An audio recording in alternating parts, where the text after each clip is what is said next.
Olá, pessoal. Conversando com Mentes Brilhantes, hoje está com Maurício Nantes, que é vice-presidente executivo da Bentler Brasil e África do Sul. Maurício, muito obrigada pelo seu tempo, vontade de participar e ajudar nesse projeto, é super especial. Conta pra gente um pouco sobre você, como é que você chegou nessa sua posição e como foi a sua história profissional, como é que você desenvolveu tudo isso. Ô Lu, primeiramente eu que agradeço pela oportunidade de me juntar a um projeto tão bacana. Eu já vinha falando com você, né? Eu tinha um pouco de dificuldade de me classificar como mente brilhante, mas no final das contas você me convenceu que eu poderia contribuir de alguma maneira.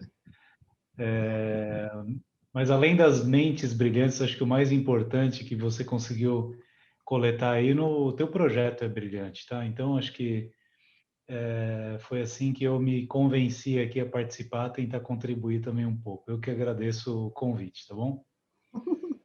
Você sabe que é super importante ter você aqui nesse projeto, porque eu te disse, né, que você é a minha esperança dentro da indústria automobilística, porque você é o executivo mais novo, então você tem aí uma boa caminhada pela frente para transformar e fazer dessa indústria algo diferente.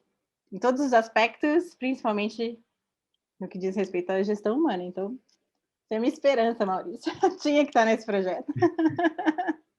É o meu grande objetivo, é tentar fazer tirar bons resultados da gestão humana. Acho que Isso. estamos em linha. É. Maurício, conta um Bom, pouquinho para a gente como é que você desenvolveu sua carreira.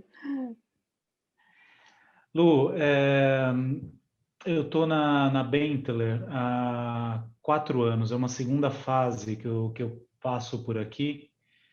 E essa segunda fase eu voltei em 2016, convidado pelo vice-presidente executivo da época, que a gente já tinha trabalhado juntos na primeira fase aqui, e aí eu voltei para cá como diretor comercial, uma cadeira que ele ocupava anteriormente nessa nossa primeira fase. E aí vinha de uma outra organização, que passei 2 anos, bastante complicado em termos de ambiente de trabalho, e aceitei o desafio, porque além de voltar para uma organização que eu gostava muito de trabalhar, a Bentler, a gente costuma dizer aqui que é mais do que uma organização, mais do que uma empresa, é uma família. Então eu falei, poxa, eu vou voltar para a família Bentler, né? Acho que tem tudo a ver. E ainda já tinha comprado uma casa aqui na região, então eu falei, voltar para casa e voltar para a família Bentler tem tudo a ver com o que eu busco, né? Então eu voltei em 2016 como diretor comercial, fizemos um trabalho incrível juntos aqui. Realmente ele conseguiu formar uma equipe muito bacana. E em um determinado momento eu ia mudar para operações, então já estava muito enraizado na área comercial, mas tive o convite dele de me engajar um pouco mais em operações. Mas no final das contas, quando eu me preparava para assumir uma posição de operações, ele recebeu um convite para assumir uma função na organização, no board da Bentler lá na Alemanha. E quando ele recebeu, ele aceitou, então ele hoje é o COO da Bentler, né? O COO de um grupo alemão gigantesco como é a Bentler. Para nós, né, brasileiros, ter um brasileiro nessa posição é um motivo de muito orgulho, né? Ele me convidou para assumir o lugar dele. A gente fez algum processo aqui, demorou uns 2 ou 3 meses. Isso foi em maio, ele assumiu em abril de 2019, e em maio de 2019 eu assumi como vice-presidente executivo do Brasil e da África do Sul. A gente chama de região Mercosul, mas são todas operações no Brasil, que são 7 fábricas, mais 2 fábricas na África do Sul. Então foi mais ou menos assim, foi uma sucessão bem sucedida, eu diria. Que bom, parabéns.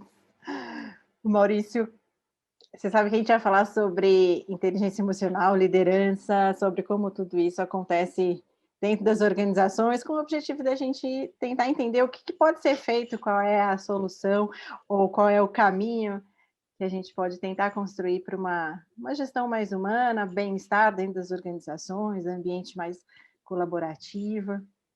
Conta pra gente como que é esse líder, como é que você faz a sua gestão?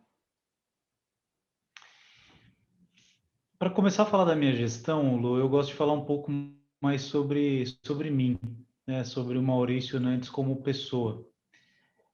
Porque é uma combinação de coisas, é uma formação de base que me transformou no líder que eu sou hoje, né? Então, vamos lá, eu tenho 42 anos, sou casado com a Marcela, que é uma mulher incrível, que fez parte importante da minha formação como profissional, como pessoa e como líder no final das contas, e me deu a joia mais rara que eu tenho, que é o meu filho Pedro Henrique. Meu filho tem 8 anos e é a pessoa para a qual eu me assumi como exemplo. Eu vou ser exemplo para esse ser humano. Então, eu procuro manter uma conduta muito, muito acertada para que o meu filho me tenha como exemplo, consiga sempre me considerar como exemplo e também ser uma pessoa do bem, né? No final das contas, não precisa ser um grande profissional, se ele for uma pessoa do bem, a minha missão já vai estar cumprida. Bom, isso foi já estou há 15 anos casado com a Marcela. Ela tem uma participação extremamente importante na minha carreira, porque em algum momento a gente decidiu priorizar a minha carreira em detrimento a dela. Então eu tô onde eu tô hoje por causa da Marcela, né?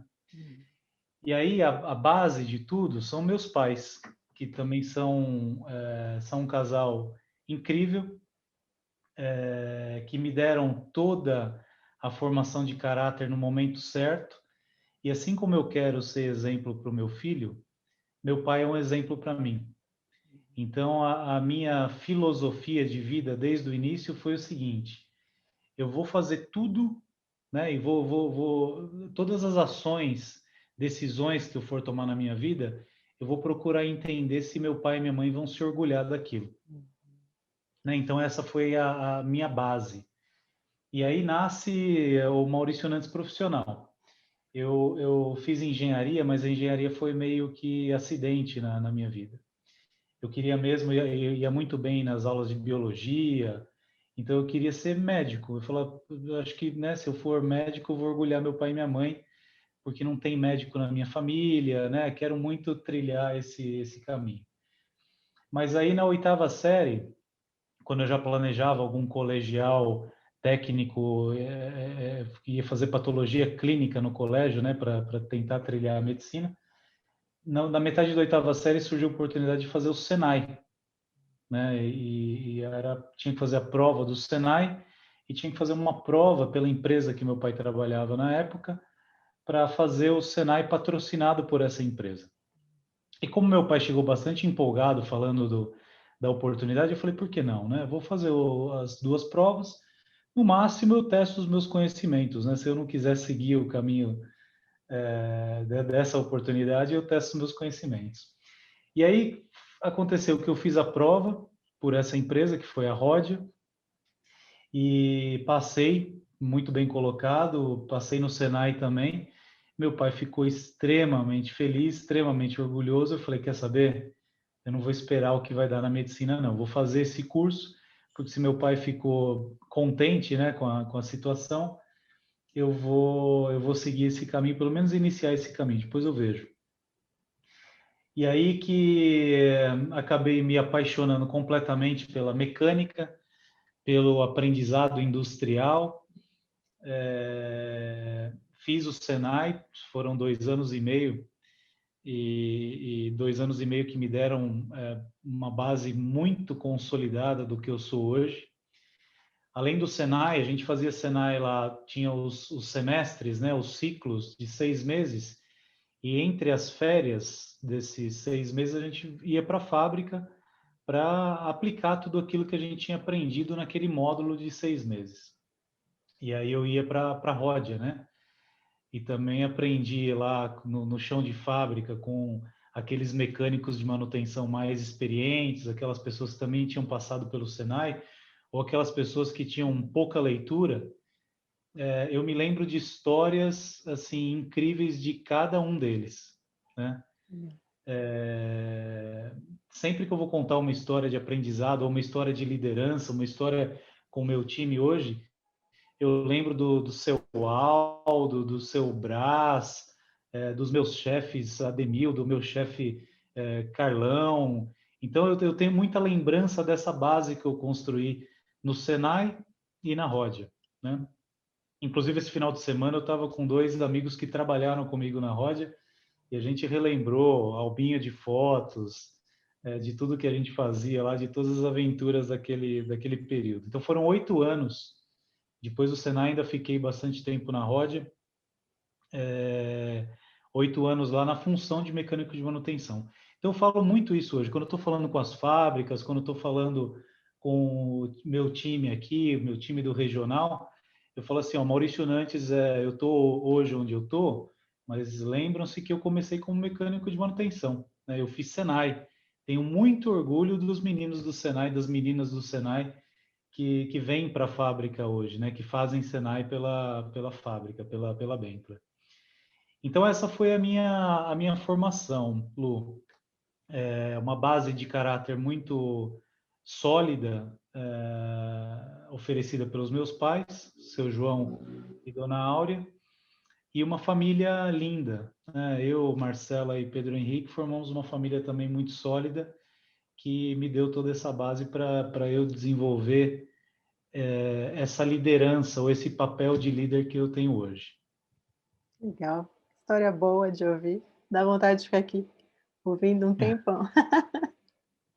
Maurício, você sabe que a gente vai falar sobre isso, né? Sobre essa dificuldade que às vezes existe dentro das corporações para criar esse ambiente mais humano e que às vezes, mesmo quando os líderes têm essa convicção, é difícil cascatear dentro, né? Dos vários níveis, é difícil inspirar, conscientizar pessoas sobre o que a gente gostaria de construir para criar esse ambiente de bem-estar. E pensando em organização, o que você acha que pode prejudicar isso? É a cultura da organização, são os objetivos, é a competição interna e externa, esse caos, pequeno caos que esse organismo vive diariamente, o que dificulta a gente construir esse ambiente melhor dentro de uma organização? Eu posso estar errado na minha reflexão aqui, mas eu costumo dizer que absolutamente nada Uhum. pode impedir um líder de ser humano, de desempenhar a liderança humana. A organização não vai colocar um bloqueio. Se colocar um bloqueio, se for uma organização muito ácida, né, que preza pelo ambiente ácido para extrair melhores resultados, um líder humano não vai conseguir sobreviver a essa organização, né? Então eu acho o seguinte, se a pessoa, se o líder tem a base, né, tem parte dessa base que eu falei, tem humildade e tem empatia, nenhum ponto da organização vai impedi-lo de fazer essa gestão humana. Certamente o que vai te impedir de ser um líder humano é a falta da base, é a falta da empatia, a falta da humildade. E aí que eu tenho dificuldade um pouco de entender se quem não tem empatia, se quem não tem humildade, Lu, consegue se transformar em um líder humano. Teoricamente, na minha cabeça, essas pessoas que não têm muito essa base, pode ser que se deem muito bem em ambientes mais ácidos, em organizações que não prezam tanto por essa gestão humanizada. Uhum. Eu não sei se eu estou errado na minha forma de pensamento, mas é mais ou menos isso que eu tenho como teoria. Você fala, isso é interessante, porque a gente pode pensar no sentido de que não somos da área da psicologia, a gente não tem todas as respostas, mas partindo do princípio que talvez exista, não vou dizer que seja impossível, mas talvez seja mais difícil para algumas pessoas, contratar pessoas que já estão prontas no sentido de entenderem sobre a importância de se colocarem de uma forma mais altruísta na organização, de uma forma mais empática, respeitosa, faz diferença, porque daí pelo menos o esforço é menor, né? A gente sempre fala, tem uma máxima, né, que tem que contratar caráteres, né? Os hard skills, as habilidades da função, pode até ser que a gente consiga desenvolver com mais facilidade, mas o caráter é difícil. Então, se você contratar caráter, contratar pessoas pelo caráter, certamente você vai ter um membro mais importante na equipe do que contratar hard skills, né? Eu acho, eu concordo. Eu concordo. E pensando no indivíduo, o que que pode dificultar uma pessoa a ter esse tipo de consciência? Ok, as pessoas são diferentes, as organizações têm esse ambiente de diversidade muito intenso, cada um vai olhar para o mundo de uma forma distinta e sentir, né, ter percepções diferentes, né? As pessoas percebem de forma distinta. Pode fazer com que alguém não deseje ou não veja valor, em desenvolver essa parte mais comportamental. Porque no final do dia a gente sabe que elas vão ser avaliadas por isso, né, as grandes organizações já avaliam assim, mas mesmo assim tem gente que parece que não acredita, né, que, é um modismo, vai impactar aqui e ali, mas não acredita muito na importância disso. Por que será? O que que você acha? Pode ser, eu acredito que dois fatores, né? Ou realmente essa base de caráter não foi bem formada no início, né? Quando você forma o caráter ali de 7 a 12 anos de idade, não teve bom exemplo da família, do pai, da mãe ou de qualquer outra pessoa próxima, ou não teve bons exemplos durante o desenvolvimento da carreira, Uhum, né? Eu te falei que me lembro de meus líderes na Rodia, uhum, né? Lembro dos meus líderes na Johnson Controls. Eu tive muitos bons líderes. E eu fui formando, óbvio que eu sempre aprendendo com os maus exemplos, mas absorvendo os bons exemplos, né?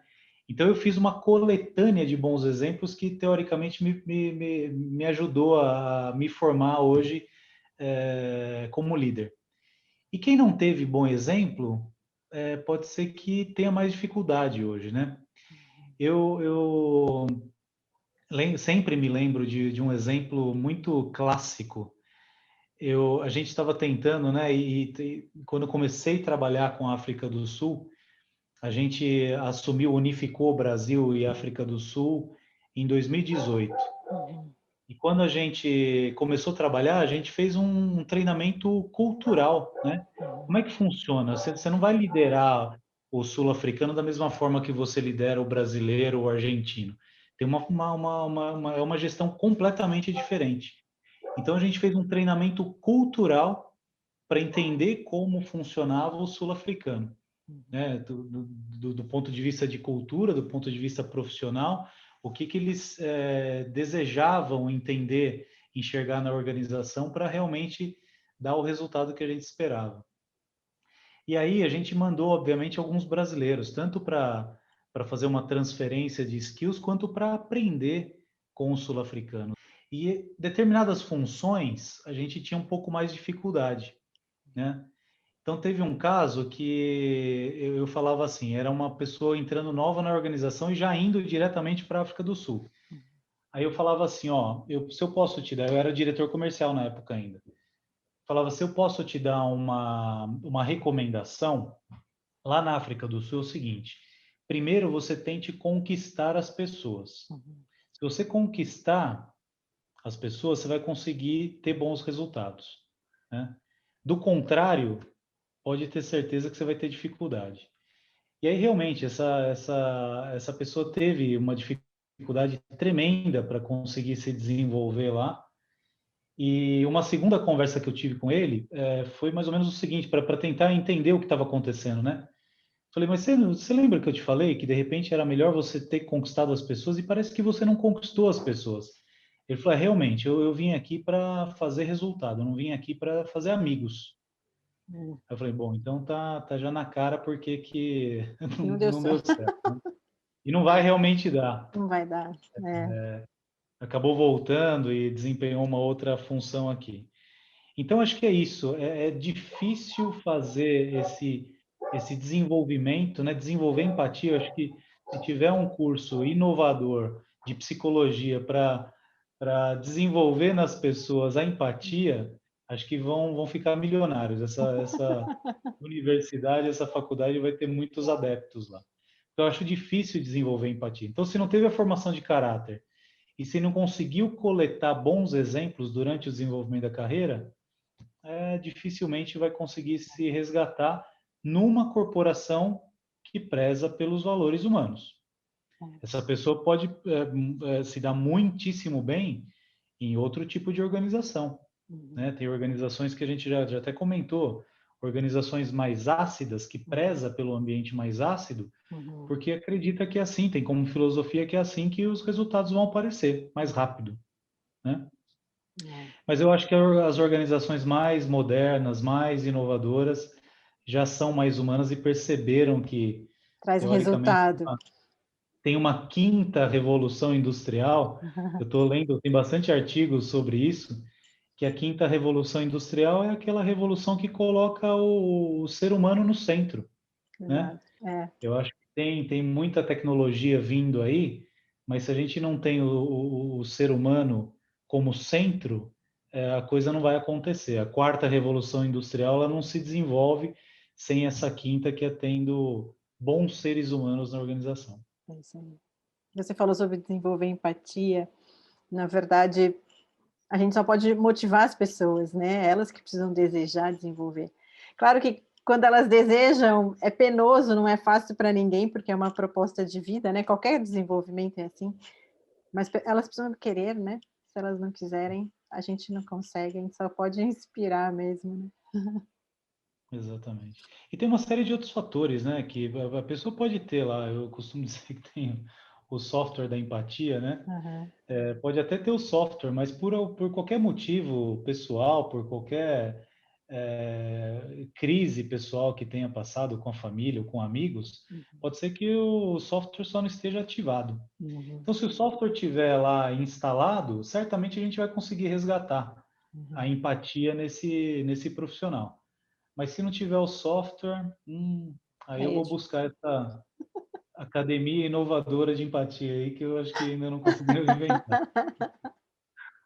a gente chama outro tipo de profissional para ajudar, né? Porque o pessoal da psicologia pode trazer umas boas respostas para nós, né?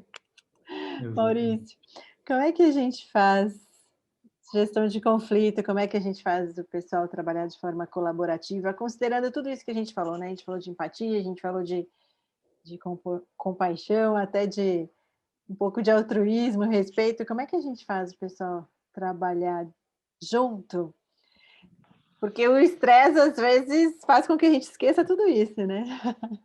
Sem dúvida.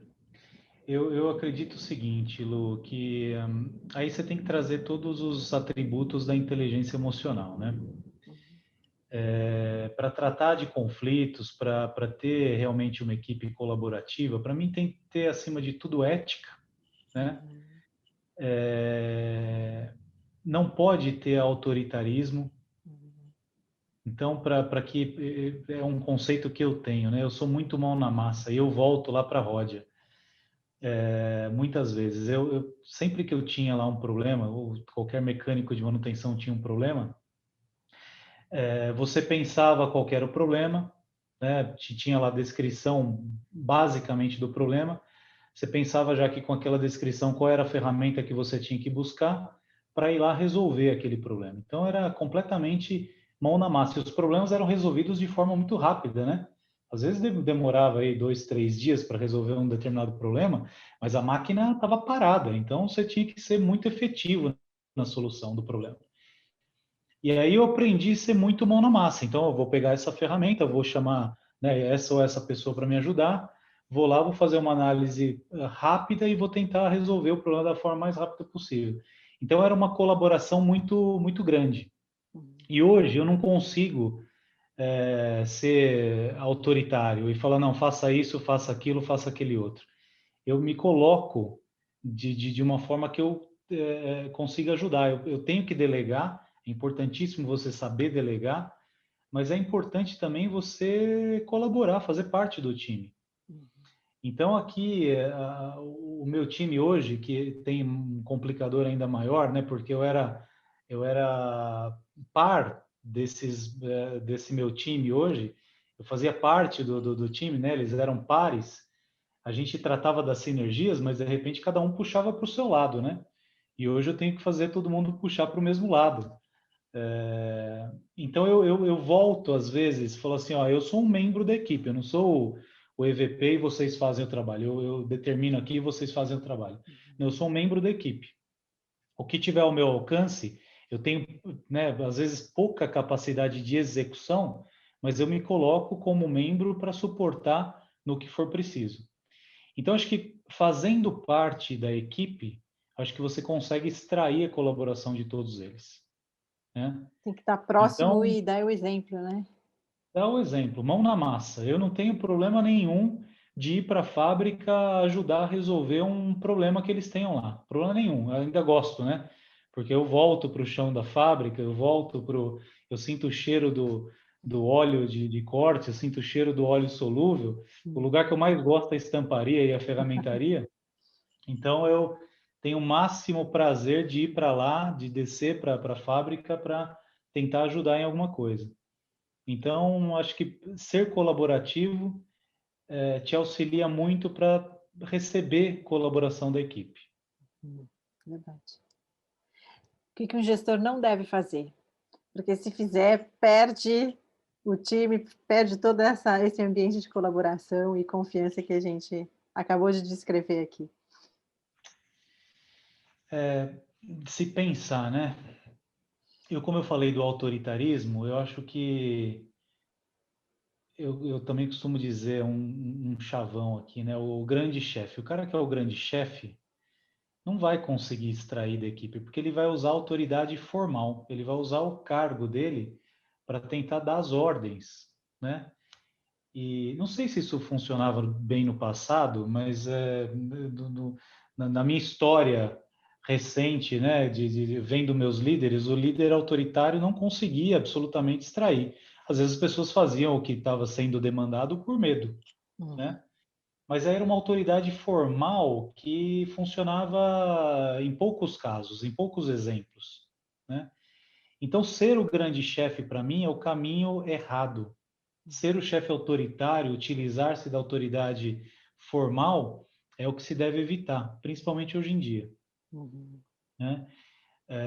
Para mim, hoje em dia, as organizações são muito mais diversificadas, os times são muito mais diversificados, então, liderança autoritária não vai funcionar.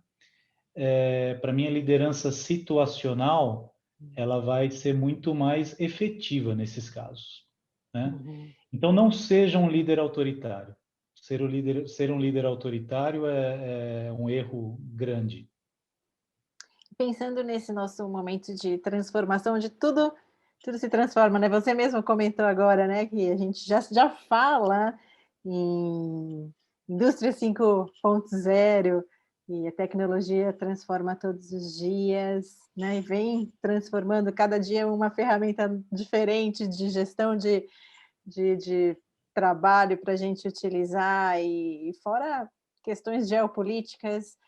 Como é que uma organização se coloca nisso em termos de o que que o mundo pede de perfil de um líder, né, dessa pessoa? Como é que essa pessoa se posiciona para esse mundo que está em transformação e que valoriza questões que no passado não eram valorizadas, como diversidade, inclusão, né? como é que é o perfil dessa pessoa? É quando a gente usa a palavra que as organizações se transformaram, né? Então, se as organizações se reinventaram, se transformaram, um líder transformador é aquele que, teoricamente, essas empresas, essas organizações estão buscando.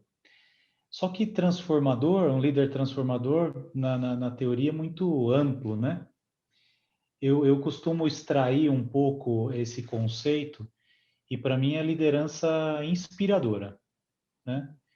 Se um líder consegue inspirar na forma de se comunicar, na forma de se colocar com as pessoas, não só o time direto, mas com toda a organização, consegue desenvolver as pessoas, mas não desenvolver, oferecer treinamento, oferecer um ambiente para que as pessoas se desenvolvam, né, para que as pessoas possam usar a criatividade em prol da inovação. Para mim, um líder é isso, um líder inspirador é o que as organizações estão buscando. O líder inspirador que consegue se comunicar muito bem, de uma forma muito efetiva, muito clara, muito transparente, e consegue criar um ambiente para que as pessoas se desenvolvam. Legal. A gente consegue, em uma palavra, definir o que é uma boa liderança? Para não repetir que é a liderança inspiradora, eu vou repetir, vou colocar que é a liderança que se importa. Importa. E eu vi, acho que foi um texto que minha mãe me mandou esses dias. Eu leio textos da minha mãe todo santo dia, e ela dizia o seguinte, que o importante é se importar, né? Então, se tem que descrever uma boa liderança com uma palavra, é importar-se. O líder que se importa com as pessoas, que consegue se colocar no lugar das pessoas, trata as pessoas da forma que gostaria de ser tratado, eu acho que é isso que está na carteira de inovação de liderança, sabe? Uhum. Verdade, é uma ótima palavra, eu gostei. Se importa. Se importa com pessoas, né? É.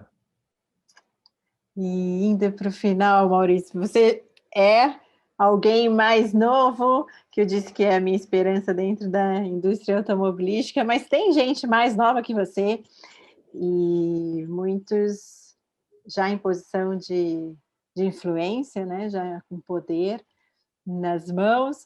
Qual a mensagem que você dá para esses meninos e meninas que estão chegando e já contribuindo para as organizações? Eu quando recebo aqui as pessoas, né, os estagiários, até eu falei para você, os aprendizes do Senai, eu costumo dizer que gosto de conversar e gosto de falar o meu passado, né, como eu comecei e tal, volto nessa história do Senai e tal. E costumo dizer que a questão mais importante hoje em dia é controlar a ansiedade, né? Ansiedade de crescer, ansiedade de atingir uma posição muito rápido, de atingir os objetivos de uma forma muito rápida. E hoje a gente percebe que tem os profissionais, né, as pessoas mais jovens que estão entrando nas organizações, elas têm uma capacitação técnica incrível, né? Falam 3, 4 línguas já com, né, 18, 19, 20 anos, mas elas não têm um preparo psicológico para entender como que a organização, né, como que as organizações funcionam. Então, vem com uma boa formação, mas quer, em 6 meses, já virar gerente, né? Uhum. Então, eu falo muito da ansiedade, mas eu também passei por essa ansiedade. Quando eu saí da Ródia e eu era mecânico de manutenção na Ródia, fui ser estagiário de engenharia na Johnson Controls, né, que tenho memórias muito boas da Johnson Controls ainda, de todos os líderes, de todos os amigos que eu fiz por lá. Eu, quando eu tinha 6 meses de estágio, eu já não queria saber o que ia acontecer, mas peraí, pô, vou ser efetivado? Não vou? Então, eu fui também um jovem ansioso. Mas eu tento passar para esses novos profissionais que precisa controlar a ansiedade, né? E as coisas acontecem não é pela boa formação que tiveram na faculdade. As coisas acontecem pelo trabalho duro, né? As pessoas têm que trabalhar duro e o trabalho duro é sempre recompensado. Se é ansioso, trabalhe mais duro ainda, que a recompensa vai vir mais cedo, né? Então, eu costumo dizer isso: trabalho duro, ética. Eu acho que a mistura entre trabalho duro e boas decisões, decisões éticas, decisões sempre no caminho do bem, é uma receita que vai dar certo, vai trazer bons resultados muito cedo. Legal. Maurício, muito obrigada de novo pelo teu tempo e por tudo que você dividiu. E eu digo que eu sou muito privilegiada nesse projeto, porque eu tenho oportunidades antes e a gente teve um bom momento antes, mais de um até, né? A gente conversou, então pude conhecê-lo melhor, e o que me traz bastante alegria. Muito obrigada. Lu, então assim, eu já te falei que o nosso projeto não vai acabar nesse aqui, não.